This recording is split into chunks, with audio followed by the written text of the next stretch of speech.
Welcome in to Outkick the Show. I am your fearless leader, Clay Travis. Got to get everything reorganized here. This is Outkick the Show, presented by Oddshark. Go to Oddshark for all of your gambling and informational related needs. Sometimes I think it's important to just tell you guys what my day has been like. And so I went to UT Georgia Tech last night.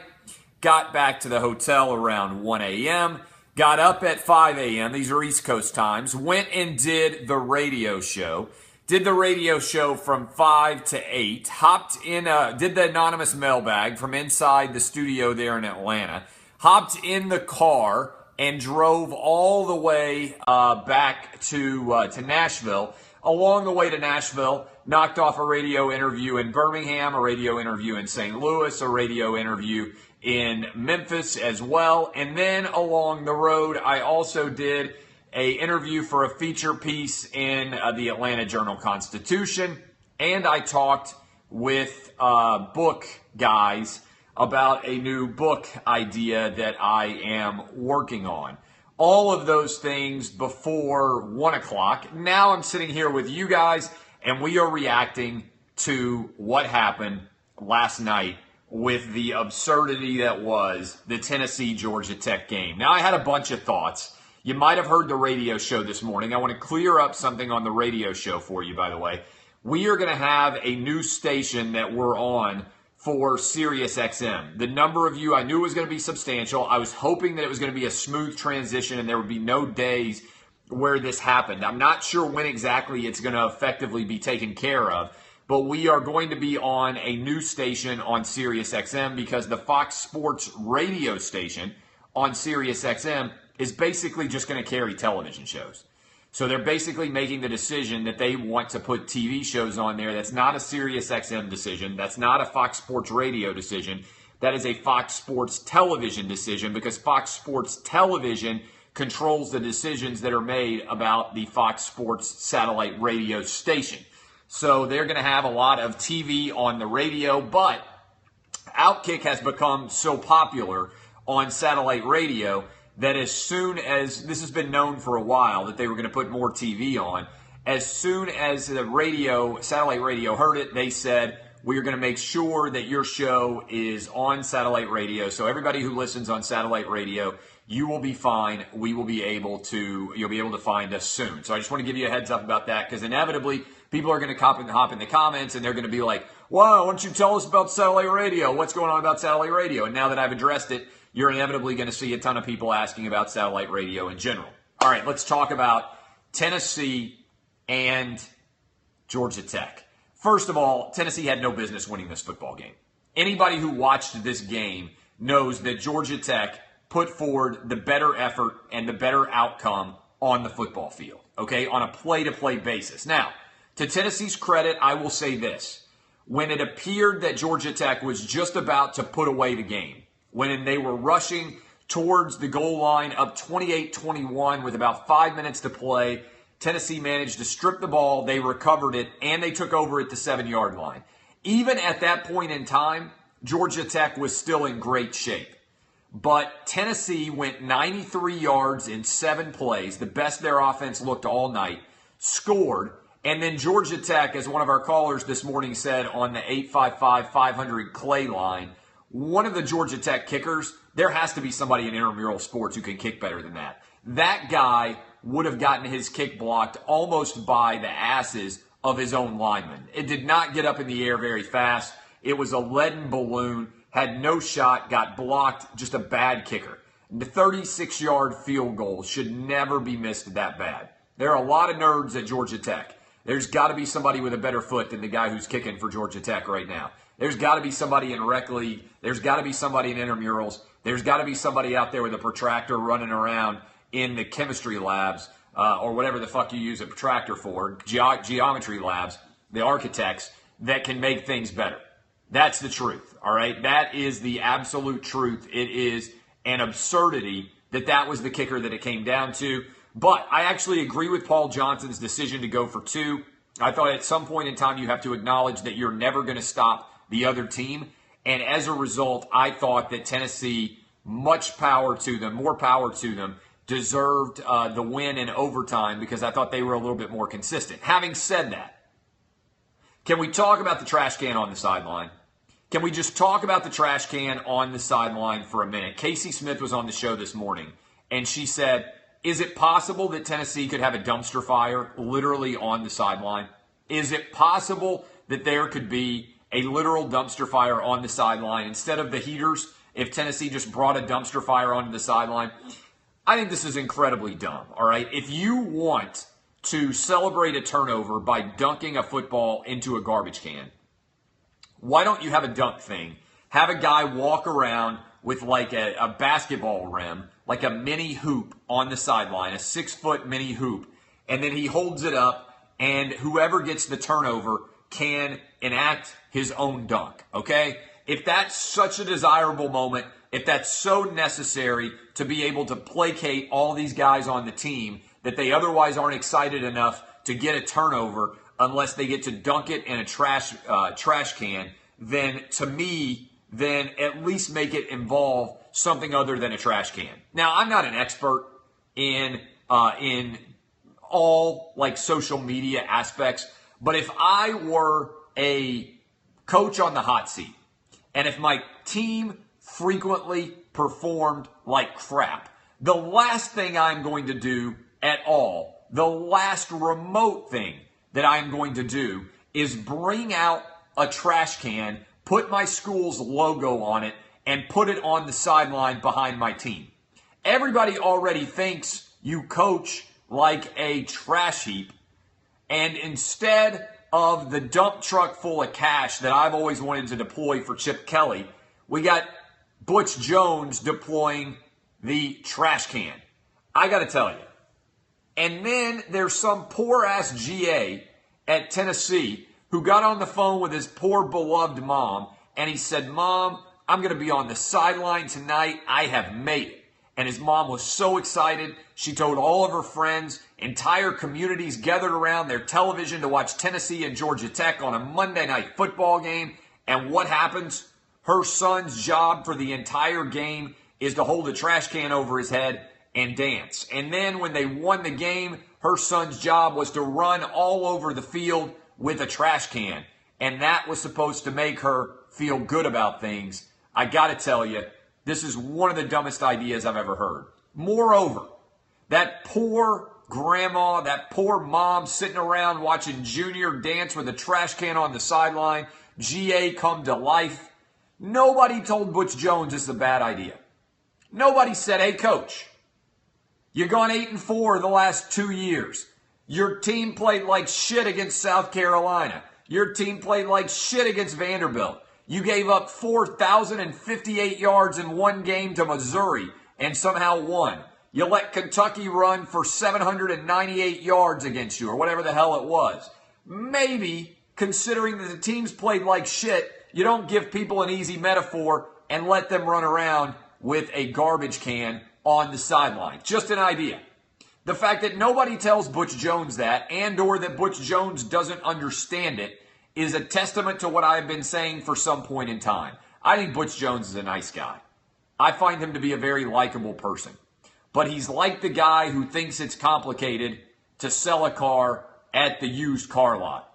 He ain't a smart man. You ever try to deal with somebody who's not that smart, and then when you try to talk to them, they try to make things that aren't very complicated seem complicated? Butch Jones is not a smart man. All right? Butch Jones is the kind of guy who works at the used car lot and is confused by everything that goes on at the used car lot and covers it up with a false bonhomie. Oh, he's a happy guy. He shakes hands. Oh, what a nice guy. Look at his flat top.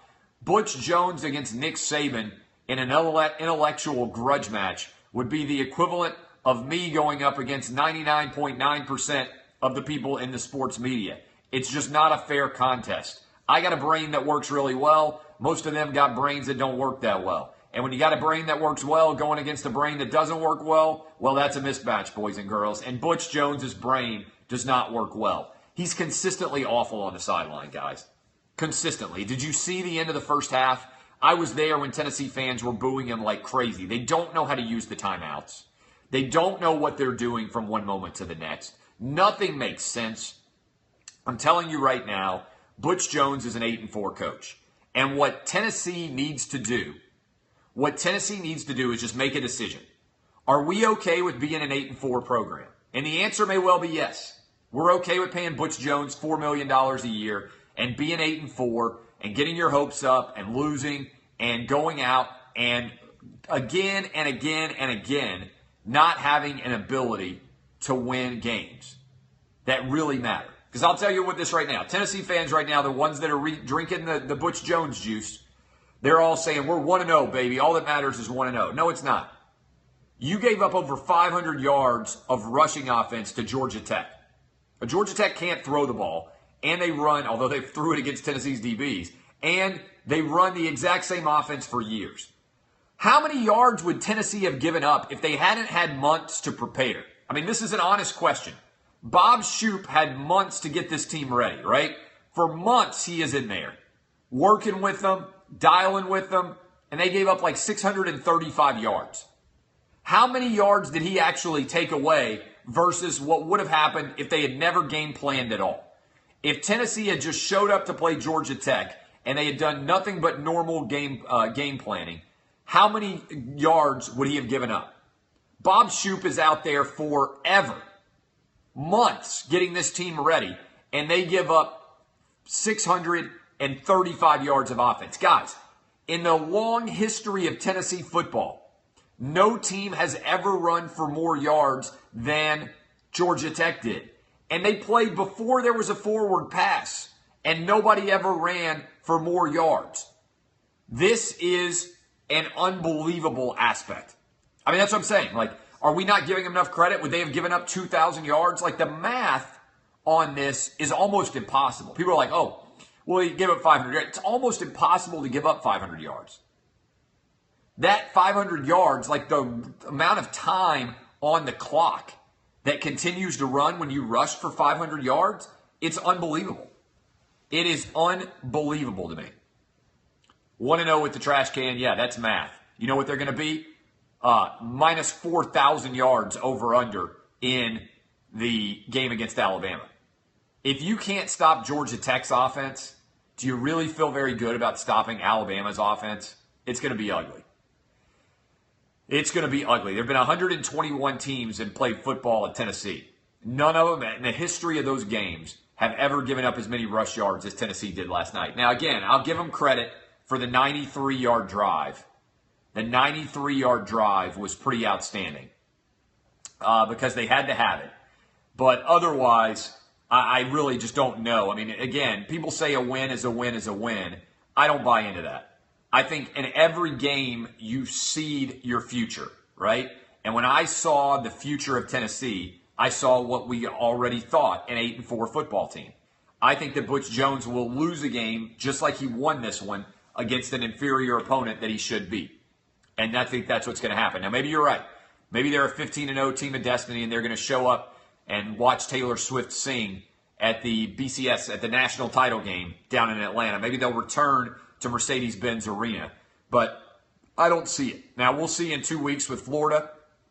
Less than 2 weeks now, 13 days. We'll see whether Tennessee can bounce back and get another win against the Gators. Because I actually think this. When I look at the landscape right now of the SEC East, I think that there has never been a lower ceiling, but also never been a higher floor. And what I mean by that is everybody's going to focus on the SEC East at the top. But when I look at it, I say, okay, it's a really low ceiling. I don't believe that Florida's that good. I don't think Tennessee's that good. I don't think Georgia's that good. South Carolina, Missouri, Kentucky, Vanderbilt, none of them are any good. All right? I think that none of them are that bad either, though. So the floor is high, the ceiling is low. What that means is there are a lot of teams in that band of around, I think, 20th to 50th. I think that's pretty much where all 7 SEC teams are. They're not in top 20, but they're from around the 20th to the 50th best teams in college football, right? They're all there. Maybe even the 40th. They might all be 20 to 45, which means that I think any given Saturday, anything can happen. There's a great deal of parity in the SEC East. I think this year is the year that somebody wins the SEC East with a 5-3 record again. Now, I ranked the SEC teams, and it's always tough Crystal 37793. If you text Outkick to 37793, you get a free Crystal and a Coke. They are sponsoring our SEC Power Rankings every single Monday, every single Monday when I have the starting 11. I think the most impressive team in the SEC by far was Alabama. All right?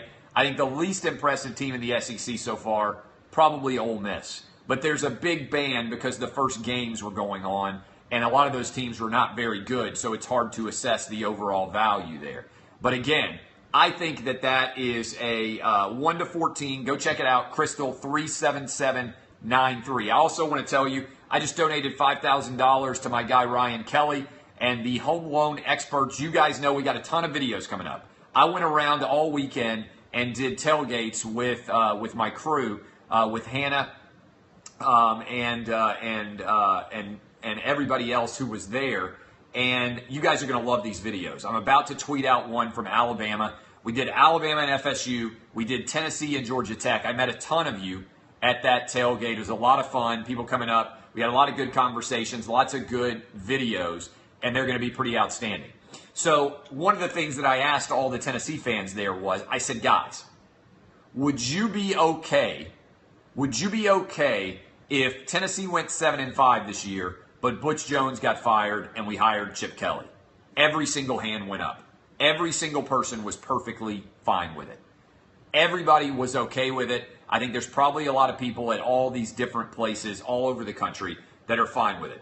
I said I was going to talk about college football in general. I want to tell you, go to thehomeloanexpert.com if you need a mortgage, if you need a refi, or if you need to be pre-cleared. Thehomeloanexpert.com. They sponsor the anonymous mailbag. It is up right now on the website. Remember, thehomeloanexpert.com. My guy Ryan Kelly will take care of you. He's doing an all-day telethon, a radiothon, and Outkick gave $5,000 to his charity, the Children's Hospital there in St. Louis, and we're happy to help out. But go check out thehomeloanexpert.com. All right, Outkick VIP. You know, guys know that I hate to brag. I gave you 15 picks on Outkick VIP. We went 12-3. All right? I don't know how somebody could give you a better value than me. Right out of the gate, I say $99 for the year, and then I put up 15 picks, and we went 12-3. 12-3 is unheard of. 80% win percentage. That's almost unbelievable. 8 more picks. They're up right now. Plus you get a t-shirt. Go to Outkick.com. $99 plus a free t-shirt. And I will hopefully make you rich. We also had a fantastic event. We're going to be doing events all over the country. Atlanta, Nashville, Washington, D.C., Chicago, San Francisco, L.A., Dallas, Houston, Birmingham, Memphis, Knoxville, you name it, Charlotte. All these different cities we are going to go do events in. And as part of doing all those events, you guys get as much as you want to drink, and you get to eat, and we had an awesome time. We had a good crew come out almost immediately. Yes, we will do New York City too. We had a good crew come out almost immediately. May also bring some special guests depending on the city. Roll in with somebody that you guys would like to hear from, including me. And I'm telling you right now, for $99, it's going to be awesome. I don't know if anybody who is in Atlanta is in that group right now, is in the chat right now on Facebook or on Periscope. But I'm telling you right now, it was awesome. We had a really good time. We'll also be doing an event down on 30A, maybe New Orleans, depends on where I am, but we will be doing events. And I showed up late, and it was unfortunate because I showed up late, and my car got robbed, and everything got stolen out of it. But do you know, it was fantastic. It was really cool, and we're going to do a lot of them. So you will find out about these dates. I will notify you on the message board, but go sign up right now. We had a lot of fun, and it gives everybody – I'm about to block this guy. I don't know who this guy is, but he's being kind of a cunt. So he's gone. And, you know, if I happen to look up and I think, man, you're a cunt, then you're gone. And don't be a pussy is obviously the number one rule. But Clay Kyle does not play games, all right? And so if I see you constantly commenting and you're annoying me, then you are gone forever, all right? Commenting is a privilege, not a right. And that's going to kill you, all right? That's the truth. If you don't want to comment, that's fine. Then don't get everything and blow it up. The comments should be accretive, right? They should be better as opposed to being crappy and doing a poor job, all right? Respect me, respect the picks. Respect the picks, boys and girls. Shoot or shoot, DBAP. You know what I haven't heard much of? I haven't heard much from the fade Outkick picks community. Did anybody want to brag and say they did it? Anybody come out and say, oh, fade the picks. I faded your picks and I made a killing. Because if you faded the picks, you know what you went?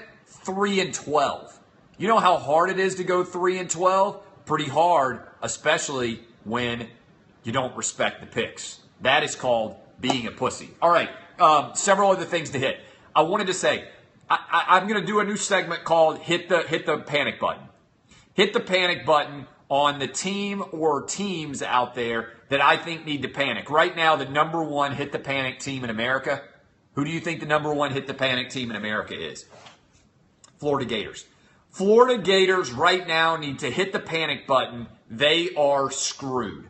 I'm telling you right now, of all the teams that I watched, and I watched almost every team play that I bet on or that I talk about. In fact, I certainly watched all those teams and more.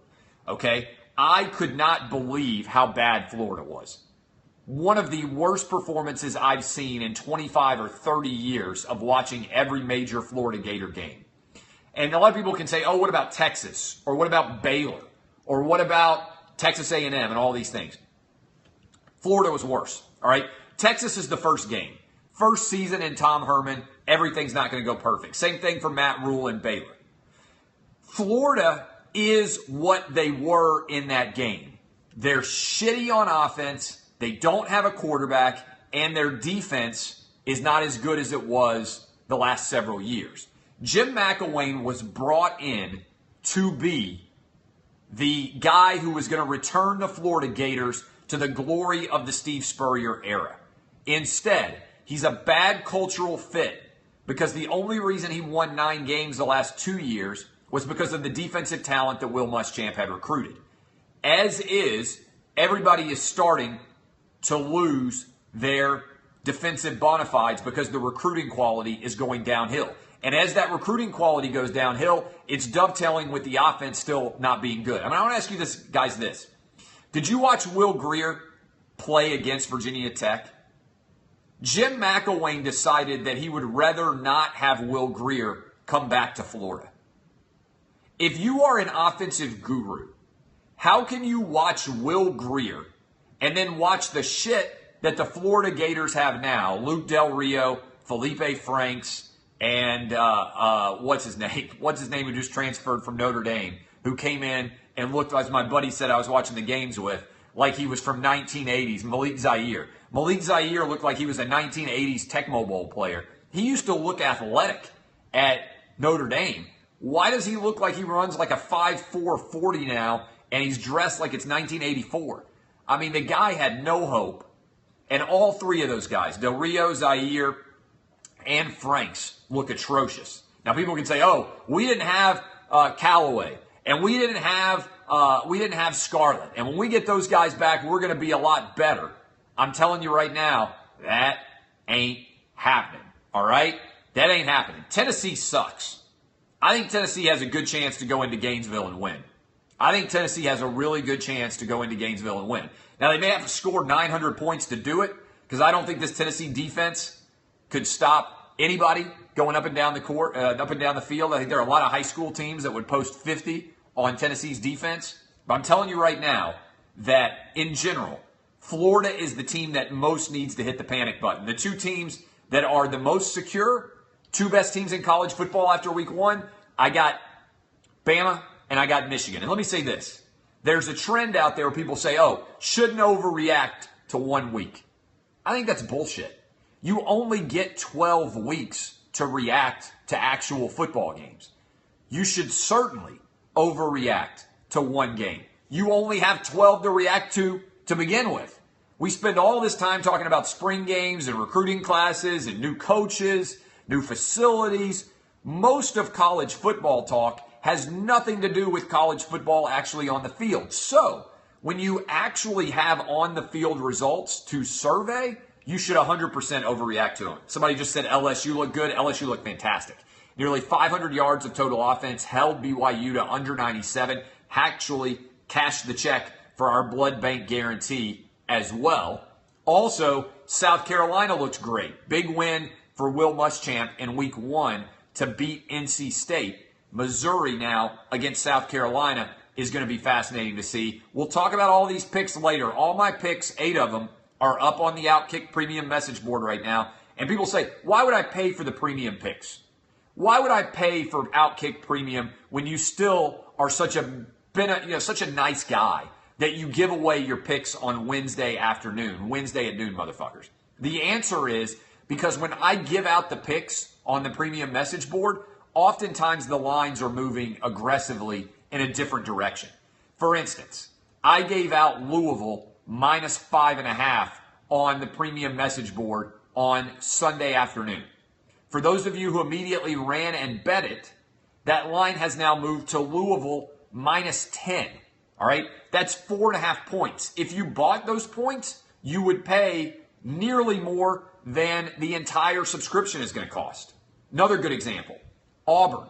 Auburn loses against the spread, right? The spread when I gave it to you was 35. The spread then moved to around 33.5. Auburn won by 34. So if you didn't get the best number, then you may well have lost that bet. So getting the best number, as anyone will tell you, betting the numbers as soon as they come out, frequently in your favor, that's why it's worth the money. Somebody, you could admit to it. You could admit to betting Auburn and losing it because that 1.5 was a big difference, right? The big difference between 35 and 34 or 33.5. I just told you Louisville, one of my picks, came out at 5.5. If you got it when I gave it to you, you're now built in 4.5 points. You have a pretty decent sized middle there. Hell, you can take the other side now at 10 and have a decent sized middle and be able to win both of them. Now, maybe you don't want to do that. Maybe you just want to go ahead and roll with your 5.5 in Louisville. But by the time the bets come out tomorrow, that number has moved tremendously. So Oregon is a great example. I didn't bet that one, but these lines move a lot in college football. And so that is what I would say. We've got a bunch of lines that I gave you that have moved substantially. Go to Outkick if you want to make some money and you want to have some fun, because really it's about fun. I want to make you guys money, but gambling makes college football more fun. Then you need to go subscribe. We're well over 1,000 now. Well over 1,000 now subscribers into our group, and we're going to have some really cool VIP events. Again, if you have friends who went to the Atlanta event, I think almost all of them would say it was fantastic. We had a really good time. And so that is the truth. All right, questions from you guys. We'll do a Memphis event for sure. Questions from you guys. Long day so far here. Happy to be back in Nashville. What questions do you guys? One time, $99 fee. One time, $99 fee. Haven't bet on Arkansas and TCU. Zeke, I think, should get 3 games. Split the difference. Let's go home. What site do I gamble on? You can go check the links. Thoughts on Penn State at number 4? I mean, I think Penn State's really good. 4 is high. Kentucky is not going to win the East, but I appreciate the fact that some Kentucky fans are so delusional that they believe that. We don't really do NFL picks. Irma's terrifying. I lived in the U.S. Virgin Islands. I know what it's like to be on a tiny island during a tropical storm or during a hurricane. You know, when I lived in the Virgin Islands, nobody was more than like 1.5 miles from the coast. And so when they evacuate everywhere, they evacuate like 20 miles from the coast in Florida. They don't evacuate in the Virgin Islands. You just have to ride it out, even with you're within 1.5 miles. It's unbelievable. FSU, I feel bad. FSU, I feel bad for them because of the DeAndre Francois injury, especially because he got hurt when it didn't even matter. I don't know if 30A is going to be safe or not. I don't know if anywhere's safe if it gets into the Gulf. That's the truth. I like the A&M pimp cane more than the UT trash can. Let me say this about A&M. I think it is crazy that regent came out for A&M and said that Kevin Sumlin needed to be fired right now. If you look at the schedule for A&M, they have a chance to win every game except against Alabama, I believe, and at LSU. I think right now Alabama and LSU are the 2 best teams in the SEC.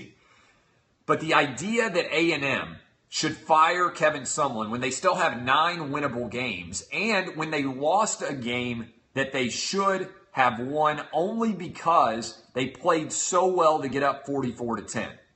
Everybody, when you lose a game and you lose like 45-44, everybody only focuses on the end. Everybody focuses on the end and says, man, that team sucked. Nobody focuses on the first 2/3 of the game when they were so good that they were able to nearly put that game away.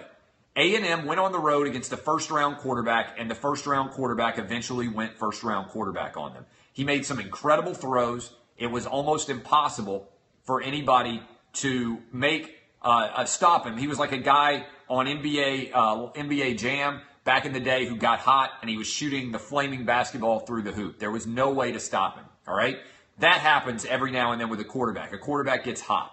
But if A&M had lost that game, I just want you to think about this. If A&M had lost that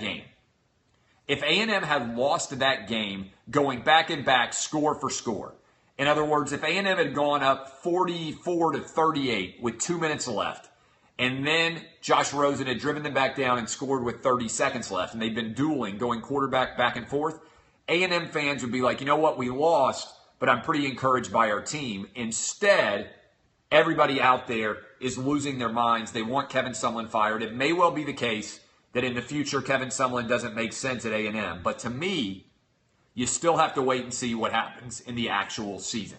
That's my advice. I'm Clay Travis. Share the show. Go sign up for Outkick VIP. Check out the videos that I'm about to share from the tailgates of Bama FSU, as well as everything that went down with Tennessee Georgia Tech. Go sign up for Outkick VIP. Go to thehomeloanexpert.com for all your mortgage informational related needs. And go check out our SEC Power Rankings presented by Crystal. I am Clay Travis. This has been Outkick the Show. Kisses to all of you.